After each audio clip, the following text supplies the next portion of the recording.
Welcome to Earnings Central. In this video, we'll break down Krystal Biotech's second quarter fiscal 2025 earnings.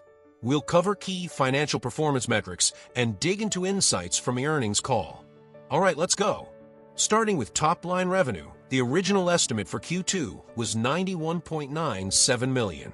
The company actually reported revenue of $96.04 million, surpassing expectations by 4.4%. This quarterly revenue also marked a 36.7% increase compared to the $70.28 million reported in the same quarter last year.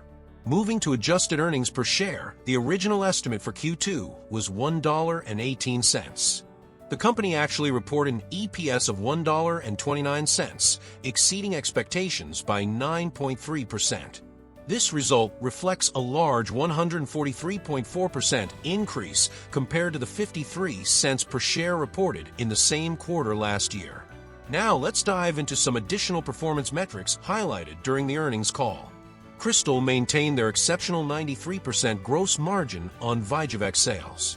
This incredibly high margin demonstrates the value proposition of their gene therapy platform and the pricing power they have in the rare disease space. For a biotech company to consistently achieve margins above 90% is remarkable and speaks to both their manufacturing efficiency and the transformational nature of their treatment. The company's balance sheet remains rock solid with over $820 million in combined cash and investments. This war chest provides significant runway for their global expansion plans and pipeline development without needing to tap capital markets in the near term. It's particularly important as they prepare for launches in Europe and Japan, which require substantial upfront investment in commercial infrastructure. Patient compliance reached 82%, which is a strong indicator that VYJUVEK is delivering meaningful clinical benefits. However, management noted they expect this number to trend downward as more moderate and mild patients join the patient mix. This isn't necessarily concerning since severe patients achieving durable wound closure and pausing treatment is actually the desired clinical outcome. The reimbursement landscape continues to improve with over 575 reimbursement approvals secured for patients in the United States. This growing acceptance from payers validates the clinical and economic value of VYJUVEK and removes a significant barrier for patient access. Each approval represents real patients who can now access this life-changing therapy.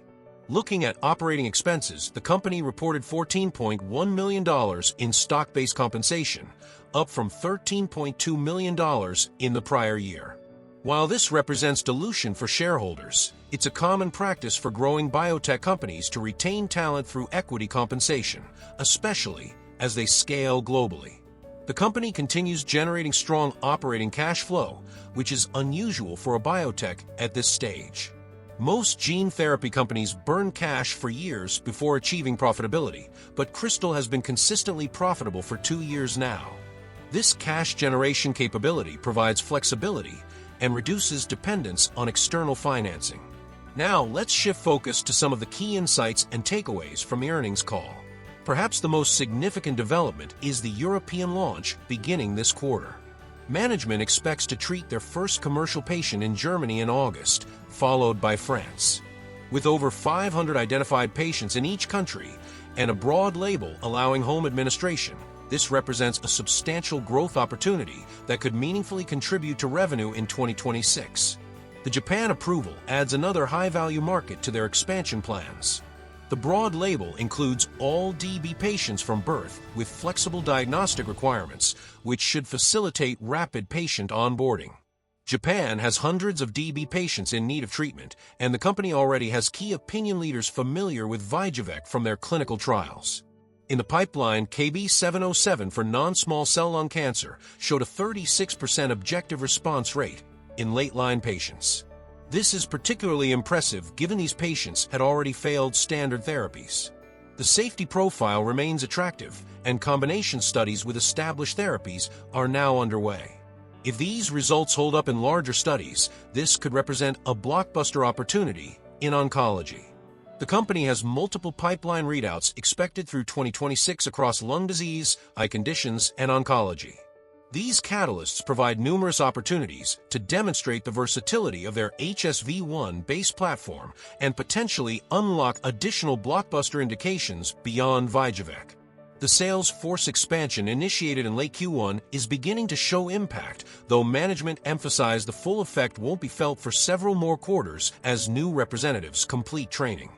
This investment in commercial infrastructure should drive deeper penetration of the identified 1,200 patient pool in the United States.